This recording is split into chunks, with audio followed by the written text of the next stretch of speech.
샬롬 샬롬 샬롬 샬롬 샬롬. 하나님 사랑합니다. 여러분 주 안에서 사랑합니다. 로마서 10장 말씀이죠. 14절에서 21절까지 내용. 항상 우리에게 손을 내미시는 하나님이십니다. 로마서 9장에서 우리는 하나님의 선택과 예정을 살펴봤고 10장에서는 하나님의 선택에 대한 인간의 책임, 곧 믿음을 말씀하고 있죠. 로마서 9절에서 11장, 9장에서 11장에서는 바울이 이스라엘의 불신앙과 하나님의 선택을 동시에 다룬다는 것이 아주 중요합니다. 하나님의 놀라우신 구원에 응답하지 않은 이스라엘의 불신앙을 안타까워하면서 그들이 구원받기를 간절히 원하는 바울의 소원이 로마서 9장에서 11장 초반부터 공통적으로 나타납니다. 우선 하나님의 절대적인 선택과 인간의 책임이 이율배반이 아니라는 증거죠. 이 둘 사이에는 전혀 모순이 없습니다. 인간의 관점에서 볼 때 그런 일들이 일어날 수 없을 것이다. 혹은 이해되지 않는다는 의미일 뿐이지 틀린 것이 아니라는 것이죠. 예수님을 소개할 때 은혜와 진리가 충만하더라 이렇게 말씀했어요. 인간의 경험과 판단으로 은혜와 진리가 도저히 하나가 될 수가 없습니다. 은혜 없는 진리, 진리 없는 은혜만을 추구하는 것이 인간의 습관이라는 것은 모든 것이 충만하다는 것은 인간의 생각으로는 모순입니다. 어느 한쪽으로 치우치기 마련이라고 판단하는 거죠. 그러나 예수 그리스도 안에서 은혜와 진리가 하나 되듯이 하나님의 절대적인 예정하심과 인간의 책임은 그리스도 안에서 하나가 됩니다. 인간이 구원받는다면 전적으로 하나님의 은혜 때문이에요. 그러나 구원받지 못한다면 인간의 책임입니다. 하나님이 심판받아 마땅한 인간들을 구원하시기 위해서 필요한 모든 것을 이루어 주셨기 때문이죠. 인간에게 요구하는 것은 오직 믿음인 것이에요. 하나님이 구원하시기 위해서 행하시는 모든 일들을 믿음으로 받아들이면 된다는 분명한 복음의 진리를 받아들이지 않는 것은 인간의 책임이기에 구원받지 못한다면 그것이 바로 인간의 책임이다. 스스로 자기의 의의를 세우려고 하나님의 의의를 거부한다면 구원에 이르지 못할 것이다. 로마서 10장 13절에서 주의 이름을 부르는 사람은 누구든지 구원을 받을 것이다 이렇게 말씀하고 있습니다. 또 하나님께서 죽은 자 가운데서 다시 살리신 예수 그리스도를 주와 그리스도로 믿고 고백하고 나아간다면 의에 이르고 구원을 받는다 했어요. 마음으로 믿고 입으로 고백하는 것이 아주 어렵습니다. 자기의 의를 내려놓아야 하기 때문이죠. 구원을 믿음으로 받으면 되는 너무 쉽고 단순한 진리임에도 사람들에게는 아주 복잡하고 어려운 일이 되는 것은 자기 의가 마음속에 살아있기 때문이죠. 마음으로 믿고 입으로 고백하고 구원에 이르는 하나님의 놀라운 구원을 받기 위해서는 주의 이름을 부르는 이면에 믿음이 반드시 있어야죠. 믿고 입으로 신합니다. 그것이 가장 중요합니다. 믿는 것과 부르는 것을 구분할 줄 알아야 된다. 믿음은 직접 도움이 그 이상의 문제이기 때문이고 의지하고 신뢰하고 인격적인 신뢰를 가지고 하나님 앞에 나아가는 것이죠. 누구든지 구원을 받으려면 주의 이름을 불러야 돼요. 부르는 것이 믿음의 가장 중요한 그러한 표현입니다. 믿음은 하나님이 대신 줄 수 있는 것이 아니에요. 우리가 믿어야 되는 것이죠. 하나님의 절대적인 주권으로 행해 주시는 것을 받아들이고 주의 이름을 부르는 것은 우리가 해야 돼요. 모두 이야기해야 믿을 수 있는 것도 아닙니다. 이해되지 않는 영역도 많아요. 많은 진리들을 믿고 순종하고 따라가면 이해가 됩니다. 내가 이해해서 믿는 것 같지만 믿고 따라가기 되는 것이 훨씬 많습니다. 복음의 진리를 믿음으로 따라갈 때 하나님이 우리를 구원하셨다는 것을 체험할 수 있습니다. 들어야 믿을 수가 있죠. 듣지 못하면 뭔지 모르는데 어떻게 믿겠습니까? 무엇을 들어야 한다고 말씀하는지를 주목해야 되죠. 예수님에 관한 정보를 들어야 한다는 말씀이 아니고 예수 그리스도 그분을 들어야 한다는 것입니다. 듣지도 못한 분을 어떻게 믿겠느냐라는 말씀에 감춰진 의미는 그리스도가 우리에게 직접 말씀하신다는 것이죠. 어떤 신령한 음성 이전에 하나님의 말씀과 복음서에서 예수님이 직접 말씀하신 내용이 기록되어 있다는 것이죠. 기록되어 있는 말씀을 우리가 들을 줄 알아야 된다. 성경책이 빨간색으로 강조해서 표시한 것은 예수님이 직접 하신 말씀이에요. 그리스도의 말씀을 직접 듣고 그 말씀을 믿을 때 주의 이름을 부르는 구원의 역사가 일어납니다. 그래서 예수님이 직접 하신 말씀을 기록해 놓은 것, 성경이 다 중요하지만 복음서에서 예수님이 직접 하신 말씀이 가장 중요하다는 것 우리가 알고 가면 됩니다. 복음서는 예수님을 알았던 사람들이 예수님에 관해 쓴 전기가 아니에요. 예수님을 관찰해서 쓴 것도 아니고 예수님의 말씀을 어떤 사상으로 체계화한 내용도 아닙니다. 복음서 내용 대부분 예수님이 직접 하신 말씀들이죠. 그 말씀을 뒷받침해주는 상황과 배경을 설명하는 내용도 포함되어 있지만 핵심은 예수님이 직접 하신 말씀이라는 거. 빨갛게 써놓은 글씨를 더 집중적으로 보십시다. 그러므로 우리가 복음서에서 예수님이 직접 하신 말씀을 대할 때는 경외심을 갖고 보자. 예수님 직접 나에게 말씀하신다는 믿음을 가지고 대해야 되겠습니다. 그 말씀을 믿을 때 우리는 놀라운 구원을 경험하게 됩니다. 예수님이 우리에게 직접 하신 말씀 앞에 믿음으로 응답할 때 예수님의 직접적인 임재를 경험하게 됩니다. 우리가 그리스도에게 직접 듣고 그리스도를 믿게 되고 우리는 어떤 사상이나 철학 체계를 믿는 것이 아니라 죽음에서 부활하셔서 살아계신 그분을 믿는 것이다. 그러기 위해서는 그리스도의 말씀을 직접 들어야 된다. 믿음은 들음에서 나고 들음은 그리스도의 말씀에서 나죠. 그러므로 믿음은 들음에서 나고 들음은 그리스도의 말씀에서 난다. 17절에 말씀하고 있죠. 그러나 내가 말하노니 그들이 듣지 아니하였느냐 그렇지 아니하니 그 소리가 온 땅에 퍼졌고 그 말씀이 땅 끝까지 이르렀도다 하였느니라. 그러나 내가 말하니 이스라엘이 알지 못하였느냐 먼저 모세가 이르되 내가 백성 아닌 자로서 너희를 시기하게 하여 미련한 백성으로서 너희를 노엽게 하리라 하였고 이사야는 매우 담대하여 내가 나를 찾지 아니하는 자들에게 찾은 바 되고 내가 묻지 않은 자들에게 나타났노라 말하였고 이스라엘에 대하여 이르되 순종하지 아니하고 거슬러 말하는 백성에게 내가 종일 내 손을 벌렸노라 하였느니라. 이렇게 말씀하고 있어요. 그리스도에게 말씀을 듣기 위해서 말씀을 전해주는 사람이 있어야 되는데 성경을 전해주고 말씀을 전해주는 사람이 반드시 있어야 합니다. 그리스도의 말씀이 그들에게 들려지도록 전하는 사람이 있어야 한다. 구원은 전적으로 하나님께 달려있어요. 절대적인 주권을 가진 하나님이 우리를 구원하실 때 전파를 통해서 그 일이 이루어집니다.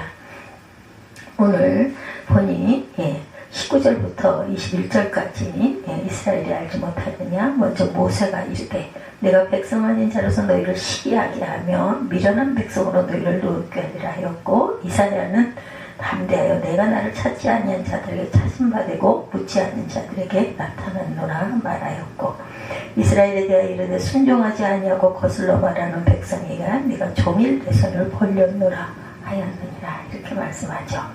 구원은 전적으로 하나님께 달려있어요. 절대적인 주권을 가지신 하나님이 우리를 구원하실 때 누군가의 전파를 통해서 그 일이 이루어지죠.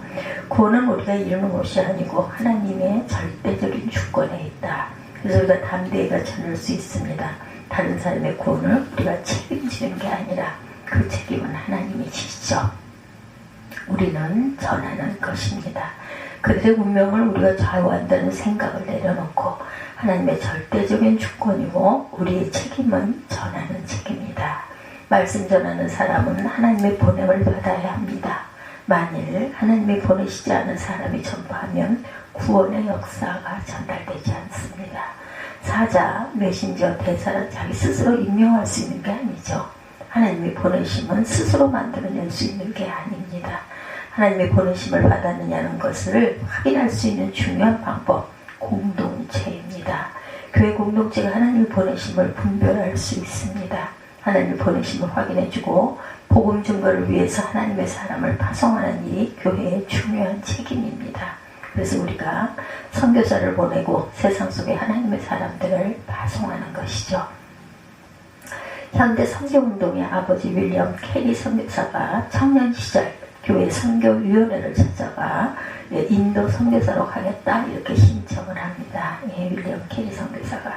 그때 어느 원로 지도자가 이복의 젊은이 하나님께서 인도의 이교도들을 구원하시려고 작정하실 때는 자네 도움 없이도 하나님이 하실 것세 이렇게 말했다고 그래요. 그가 이 대답에 굴복할 사람이었다면 인도 선교사는 시작되지 않았겠죠. 하나님의 구원 계획과 예정하심과 인간의 믿음과 헌신이 하나 될 수 있기에 윌리엄 캐리가 선교에 헌신합니다. 하나님은 사람을 보내셔서 복음을 전하세요. 전해지는 복음을 듣게 하십니다. 들은 사람들이 믿습니다. 믿는 사람이 주의 이름을 부르고 주의 이름을 부르는 사람들이 또한 구원을 받죠.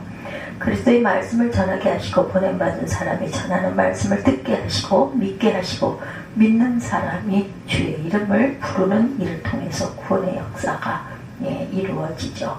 우리에게 요구되는 책임은 보내시는 하나님, 전파하신 하나님, 선교하시는 하나님, 구원으로 온 세상에 전하기 위해서 손 내미시는 하나님을 통로로서 믿음을 드리는 것입니다. 우리도 그렇게 복음을 듣고 주의 이름을 불러 구원을 받았기 때문이죠. 우리가 어떻게 구원을 받았어요? 누군가 말씀을 전해주는 이가 있었기 때문이죠. 스스로 무엇인가를 깨닫고 구원받는 이가 어디 있겠는가. 복음의 말씀은 들렸기 때문이고 말씀을 전해주는 사람이 있었기 때문이다. 전해준 일을 보내는 공동체가 있었습니다. 누군가의 헌신, 어느 공동체의 파송, 누군가의 전파를 통해서 우리가 복음을 듣고 구원을 믿는 것이다.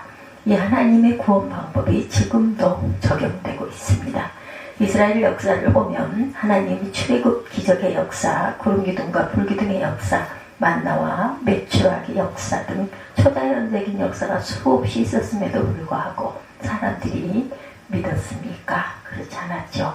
오히려 유대인들의 역사 속에 불신앙이 나타났어요. 놀라운 기적과 표적으로도 믿음이 일어나지 않습니다. 믿어질 것 같지만 오히려 이상해질 수 있다. 진정한 믿음은 사람과 사람을 통해서 누군가의 전파를 통해서 그리스도의 말씀이 계속 전해지는 것을 통해서 사람들이 믿음으로 응답하는 일을 통해서 계속 이어집니다. 하나님의 구원 방법이 너무 정확하고 신비하죠. 이 일에 자발적으로 참여하는 사람들을 향해서 그들의 발이 아름답다 이렇게 말씀합니다. 죄악으로 빨리 달려가는 발이 있고 좋은 소식을 전하는 발이 있습니다. 사람의 신체 중에 가장 주목받지 못하고 땅과 인접해서 가장 쉽게 더러워지는 부분, 하나님은 그 발이 아름답다 이렇게 말씀하시죠. 이사야 52장 7절을 인용합니다. 이스라엘이 바벨론 포로로 잡혀있을 때 위로의 말씀이 전해지죠. 정차 일어날 회복의 말씀을 미리 전해준 것입니다. 이스라엘 백성들의 원수들이 멸망하고 그들이 승리함으로 자유와 평화가 임하고 구원이 만다는 기쁜 소식을 전하는 사람의 발이 아름답다 이렇게 말하죠. 올림픽의 하이라이트 마라톤이라고 그러죠. 승리 소식을 전하는 아름다운 발을 기억하는 경기입니다.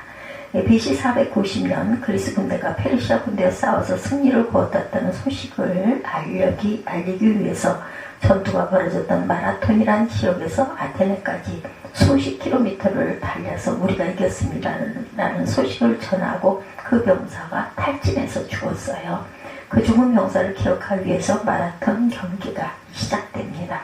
승리의 기쁜 소식을 전하기 위해서 탈진하고 목숨을 잃어버리면서도 그 소식을 전했던 병사를 기억하는 경기였어요.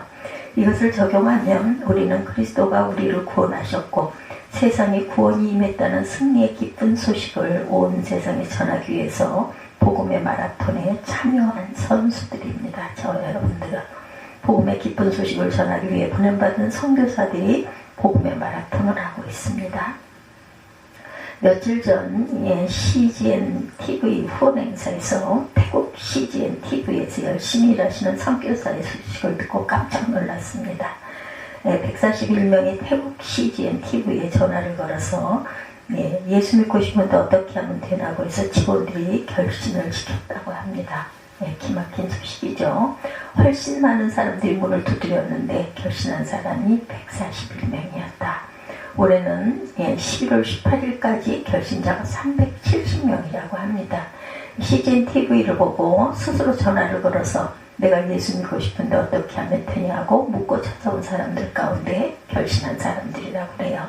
결신하지 않은 사람들도 있습니다. CGN TV의 직원들이 결신을 시키고 양육을 하고 있다고 합니다. 구원은 전적인 하나님의 은혜고 구원받지 못하는 것은 인간의 책임이다. 복음이 전해지지만 모든 사람이 믿고 순종하는 것이 아니라는 것이 아주 마음 아픈 현실이죠. 전파되는 복음을 들음으로 믿음이 이루어지는데 왜 동족 이스라엘은 불신앙 가운데 있는가? 라는 질문이 계속 이어집니다. 두 가지 가능성이 제시되죠. 첫째, 그들이 듣지 못했는가? 아니죠. 믿음은 들음에서 난다 했는데 듣지 못했는가라는 질문을 당연히 가장 먼저 하게 됩니다.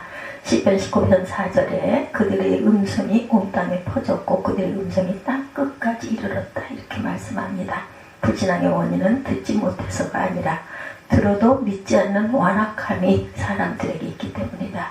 그 대표적인 증거가 바로 유대인들입니다. 오늘날에도 복음을 듣지 못해서 믿지 않는 것이 아니라 이미 들려졌어도 완악함으로 믿지 않는 것이다. 예수님도 이 현상을 비유로 말씀하시죠. 씨 뿌리는 농부의 비유입니다. 농부가 씨를 뿌리는데 덜어는 길가에 떨어지고 덜어는 돌밭에 덜어는 가시덤불에 덜어는 좋은 밭에 떨어졌어요. 4개의 밭을 말씀하시죠. 어떤 사람은 태어날 때부터 길가 같은 마음으로 어떤 사람들은 돌밭으로 어떤 사람들은 가시덤불 어떤 사람들은 좋은 밭으로 태어나서 그렇게 살다 죽는다는 거예요. 인간의 마음 안에 좋은 밭도 있고 가시밭도 있고 돌밭도 있고 길가도 있다는 것입니다. 어떤 영역에서는 말씀을 잘 받아들인다. 어떤 영역에서는 돌밭 같고 가시덤불 같다. 그래서 끊임없이 묵은 땅을 기경해야 하는 책임이 우리에게 있습니다. 내 안에 있는 돌밭, 길가, 가시덤불을 끊임없이 살피고 묵은 땅을 기경하고 성령님의 역사로 우리의 단단한 마음을 부셔야 합니다. 끝까지 말씀의 역사를 거부하고 완고한 마음의 밭땅도 있어요. 마귀의 강력한 지배를 받고 죄가 말씀의 씨앗을 거부하는 그런 마음입니다. 인간이 구원받지 못하는 불신앙은 말씀의 씨앗이 뿌려지지 아니해서가 아니라 죄를 더 사랑하기 때문이다. 의지적으로 죄를 좋아하기 때문입니다. 그러므로 말씀이 들려지지 않아서 믿지 못했다는 변명은 해당되지 않는다. 둘째, 그들이 믿지 못하고 이해하지 못했는가? 이 또한 아니죠. 하나님의 말씀을 들려주시고 이방인보다 많이 말씀을 깨달아 알 수 있는 체험이 있었어요. 그들이 변명할 수 없는 증거입니다. 불신앙의 이유는 오직 한 가지죠. 믿음으로만 받을 수 있는 하나님의 일을 거부하는 자기의 인간 죄악의 완악함 때문이다. 19절이죠. 내가 백성이 아닌 자로 너희를 시기하게 하고 내가 미련한 백성으로 너희를 분노하게 할 것이다. 하나님의 말씀을 알지 못하는 이방인들이 도리어 하나님을 더 잘 알게 되므로 유대인들로 하여금 시기하게 한다는 그런 맥락이죠. 또 이사야가 아주 담대하게 말하기를 나를 찾지 않는 자를 내가 만나주고 내게 구하지 않은 자들에게 내가 나타나셨다라고 합니다. 그러나 이스라엘에 관해서는 내가 순종하지 않고 거역하는 백성에게 온종일 내 손을 내밀었다. 20절에서 21절이에요. 로마서 10장 20절 이사야는 매우 담대하여 내가 나를 찾지 아니한 자들에게 찾은 바 되고 내게 묻지않은 자들에게 나타났노라 말하였고 21절에 이스라엘에 대하여 이르러 순종하지 아니하고 거슬러 말하는 백성에게 내가 종일 내 손을 벌렸노라 하였느니라. 나를 찾지 않는 자들 이방인들을 의미하죠. 하나님을 알지도 않고 찾을 마음도 없는 자들에게 복음이 전파되고 그것을 통해서 하나님의 계시를 받아들이는데 수없이 많은 계시와 기적과 표적을 주셨음에도 불구하고 순종하지 않고 거역하는 백성들이 있다는 것입니다. 하나님이 온종일 내 손을 내밀었다. 온종일은 하루만 의미하는 것이 아니죠. 하나님은 끊임없이 포기하지 않고 손 내밀고 계시는 분이라는 것입니다. 순종하지 않고 거역하는 백성들에게 손을 내밀고 계신다. 진노와 심판 앞에 처해 영원한 형벌에 처할 수밖에 없는 이들을 붙잡기 위해서 손 내미시는 분이 바로 하나님이세요. 그 손을 잡는 것이 믿음입니다. 그 구원의 손을 잡지 않고 있는 인간의 완악함을 성경이 지적하고 있죠. 그러므로 하나님의 절대적인 주권 아래 택하시고 구원하시기 때문에 우리의 책임이 아무것도 없다는 말은 틀린 말이죠. 하나님을 믿을 수밖에 없는 증거를 보여주셨음에도 완악함으로 믿지 않아서 구원받지 못한다면 인간의 책임 변명할 수 없습니다. 핑계할 수 없어요. 우리가 구원받는 것은 오직 하나님의 전적인 은혜와 구원받지 못하는 것은 우리의 책임이다. 하나님은 손을 계속 내밀고 계시기 때문이죠. 믿지 않고 불순종하고 거역하는 이들에게 그 손이 계속 펼쳐져 있어요. 언제 그 손이 거두어질지는 아무도 모릅니다. 분명한 것은 하나님이 처음부터 구원의 손을 내밀어 주지 않고 태어나는 영혼은 없다는 것이죠. 영원한 형벌에 처하기로 작정되고 태어난 영혼은 없습니다. 말씀을 전하고 전파해야 하는 이유는 우리는 손 내미시는 하나님의 통로이기 때문이죠. 우리가 말씀을 전하고 증거하는 일에 헌신하고 후원할 때 손 내미시는 하나님의 통로가 됩니다. 하나님은 이 과정을 통해서 세상을 구원하고 계세요. 이 믿음을 가지고 복음이 온 세상에 전파되는 일에 더욱 헌신하기를 주님의 이름으로 축복합니다. 손 내미시는 하나님의 통로가 바로 저와 여러분들이라는 것.